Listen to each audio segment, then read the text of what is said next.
ಎಲ್ಲರಿಗೂ ನಮಸ್ಕಾರಗಳು. ಸಾಕ್ಷಿ ಕಿಚನ್ ಚಾನಲ್ಗೆ ಸ್ವಾಗತ. ನಾನಿವತ್ತು ಪೊಂಗಲ್ ಮಾಡೋದು ತೋರಿಸ್ತಾ ಇದ್ದೀನಿ. ನೀವು ಯೂಶಲಿ ಆಗಿ ಪೊಂಗಲ್ನ ಅಕ್ಕಿ ಹಾಕ್ಬಿಟ್ಟು ಮಾಡ್ತೀರಲ್ವಾ, ಅಕ್ಕಿ ಹಾಗೆ ಹೆಸರು ಬೇಳೆಯಿಂದ ಪೊಂಗಲ್ ಮಾಡೋದು. ನಾನಿವತ್ತು ಬನ್ಸಿ ರವೆ ಹಾಗೆ ಹೆಸರು ಬೇಳೆ ಬಳಸ್ಕೊಂಡು ಈ ಪೊಂಗಲ್ನ ತೋರಿಸ್ತಾ ಇದ್ದೀನಿ. ತುಂಬಾ ಚೆನ್ನಾಗಿರುತ್ತೆ. ಇದೇನಪ್ಪ ರವೆಯಲ್ಲಿ ಪೊಂಗಲ್ ಮಾಡ್ತಾ ಇದ್ದೀರಾ ಅಂತ ಅನ್ಬೋದು. ರವೆಯಲ್ಲೂ ಸಹ ತುಂಬಾ ಚೆನ್ನಾಗಿ ಪೊಂಗಲ್ ಬರುತ್ತೆ. ಆದ್ರೆ ಅಕ್ಕಿಯಲ್ಲಿ ಮಾಡಿರೋಂಥ ಪೊಂಗಲ್ಕಿನ ಈ ರವೆ ಪೊಂಗಲ್ ಮಾತ್ರ ಸೂಪರ್ ಟೇಸ್ಟಿ ಆಗಿರುತ್ತೆ. ಹಾಗಿದ್ರೆ ಬನ್ನಿ, ತಡ ಮಾಡ್ದೇನೆ ಈ ಪೊಂಗಲ್ ಯಾವ ತರ ಮಾಡೋದು ಅಂತ ತೋರಿಸ್ಕೊಡ್ತೀನಿ. ಇವಾಗ ಪೊಂಗಲ್ ಮಾಡೋದಕ್ಕೆ ನಾನಿಲ್ಲಿ ಒಂದು ಕುಕ್ಕರ್ ಇಟ್ಕೊಂಡಿದ್ದೀನಿ. ಹಾಗೆ ಕುಕ್ಕರ್ಗೆ ಹೆಸರು ಬೇಳೆ ಹಾಕೊಂತ ಇದ್ದೀನಿ. 1 ಕಪ್ಪು. ಅದೇ ಕಪ್ಪಲ್ಲಿ ಬನ್ಸಿ ರವೆ ಹಾಕೊಂತ ಇದ್ದೀನಿ. ನಾನು ನಿಮಗೆ ಮೊದಲೇ ಹೇಳಿರೋಂಗೆ ಬನ್ಸಿ ರವೆಯಿಂದ ಇವತ್ತು ಖಾರ ಪೊಂಗಲ್ ಮಾಡ್ತಾ ಇದ್ದೀನಿ. ಅದಕ್ಕೆ ಇಲ್ಲಿ ಅಕ್ಕಿ ಬದಲಿಗೆ ಬನ್ಸಿ ರವೆ ಹಾಕೊಂತ ಇದ್ದೀನಿ. ಹಾಗೆ ಒಂದ್ ಸ್ವಲ್ಪ ಎಣ್ಣೆ ಹಾಕೊಂಡು ಇವಾಗ ಇದನ್ನು ನೀಟಾಗಿ ನಾವು ಹುರ್ಕೋಬೇಕು. ಈ ಬೇಳೆದು ಹಾಗೆ ಹಾಕೊಂಡಿರೋಂಥ ರವೆದು ಘಮ ಬರುತ್ತೆ.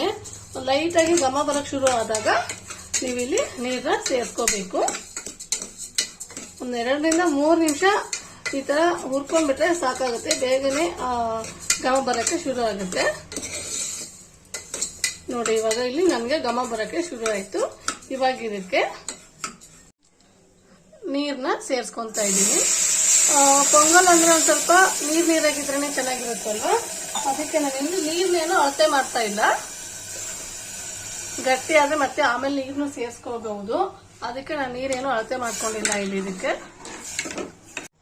ಇದು ಬನ್ಸಿ ರವೆ ಪೊಂಗಲ್ ಆಗಿರೋದ್ರಿಂದ ನಾನು ಇದಕ್ಕೆ ಒಂದ್ ಸ್ವಲ್ಪ ತರಕಾರಿನ ಸೇರ್ಸ್ಕೊಂತ ಇದ್ದೀನಿ. ಇದು ಆಪ್ಷನಲ್ ತರಕಾರಿ ಸೇರ್ಸ್ಕೊಳ್ಳೋದು.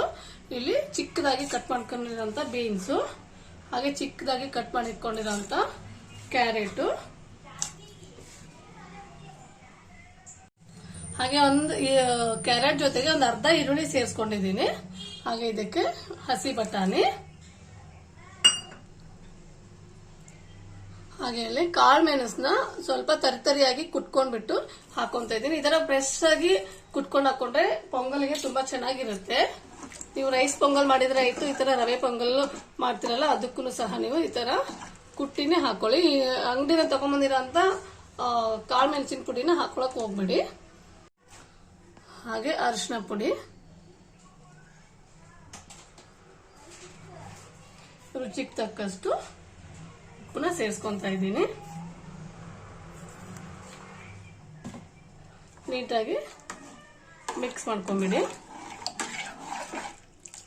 ಒಂದ್ 3 ವಿಜಲ್ ತಗೊಂಡ್ರೆ ಸಾಕಾಗುತ್ತೆ. ಇಲ್ಲಿ ನಾವು ರೈಸ್ ಪೊಂಗಲ್ಗಾದ್ರೆ ಒಂದು 3 ರಿಂದ 4 ವಿಜಲ್ ತಗೊಂತೀವಲ್ವಾ, ಈ ರವೆ ಪೊಂಗಲಿಗೆ ಮಾತ್ರ 3 ವಿಜಲ್ ಸಾಕಾಗುತ್ತೆ.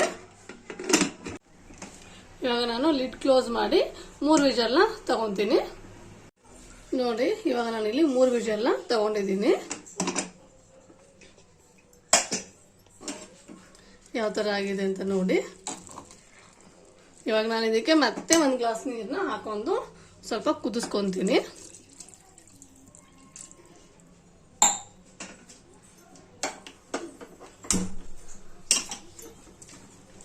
ಇವಾಗ ಇದು ಮತ್ತೆ ಒಂದು ಕುದಿಬೇಕು. ನೀರ್ ಜೊತೆಗೆಲ್ಲ ಮತ್ತೆ ಮಿಕ್ಸ್ ಆಗ್ಬೇಕಲ್ಲ, ಅದಕ್ಕೋಸ್ಕರ ಇದು ಕುದಿಯಷ್ಟರಲ್ಲಿ ಒಗ್ಗರಣೆನೂ ಸಹ ಪ್ರಿಪೇರ್ ಮಾಡ್ಕೊಂಡ್ಬಿಡ್ಬೋದು. ನಾನು ಇವಾಗ ಇಲ್ಲಿ ಒಂದು ಚಿಕ್ಕದು ಒಗ್ಗರಣೆ ಪ್ಯಾನ್ ಇಟ್ಕೊಂಡಿದ್ದೀನಿ. ಅದಕ್ಕೆ 1 ಸ್ಪೂನು ಎಣ್ಣೆ ಹಾಕೊಂತ ಇದ್ದೀನಿ. ಹಾಗೆ 1 ಸ್ಪೂನು ತುಪ್ಪ ಹಾಕೊಂತ ಇದ್ದೀನಿ. ನೀವು ತುಪ್ಪದಲ್ಲಿ ಸಹ ಒಗ್ಗರಣೆ ಮಾಡ್ಕೋಬಹುದು.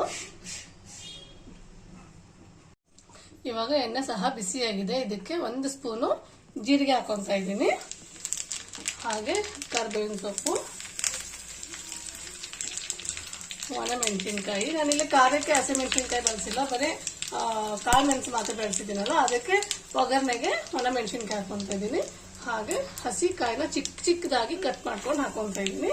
ಇದು ಕಾಯಿ ಆಪ್ಷನಲ್, ಬೇಕಾದ್ರೆ ಹಾಕೊಳ್ಳಿ, ಬೇಡಾದ್ರೆ ಸ್ಕಿಪ್ ಮಾಡ್ಕೋಬಹುದು.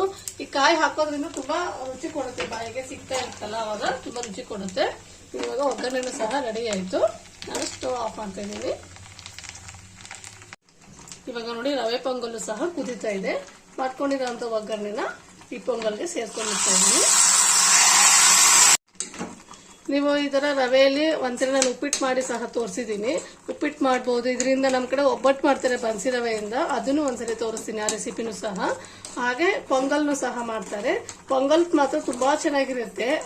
ಮನೆಯಲ್ಲಿ ಸಾಮಾನ್ಯವಾಗಿ ನಾವು ಅಕ್ಕಿಯಿಂದ ಮಾಡಿರ್ತೀವಿ ಪೊಂಗಲ್ನ, ಈ ತರ ರವೆ ಬಳಸ್ಕೊಂಡು ಮಾಡಿರೋದಿಲ್ಲಲ್ವಾ. ಒಂದ್ಸರಿ ನೀವು ಟ್ರೈ ಮಾಡಿ, ಬನ್ಸಿ ರವೆ ಮನೇಲಿ ಇದ್ದಾಗ ಈ ತರ ಬನ್ಸಿ ರವೆ ಪೊಂಗಲ್ನ, ಟೇಸ್ಟ್ ಮಾತ್ರ ಸಖತ್ತಾಗಿರುತ್ತೆ.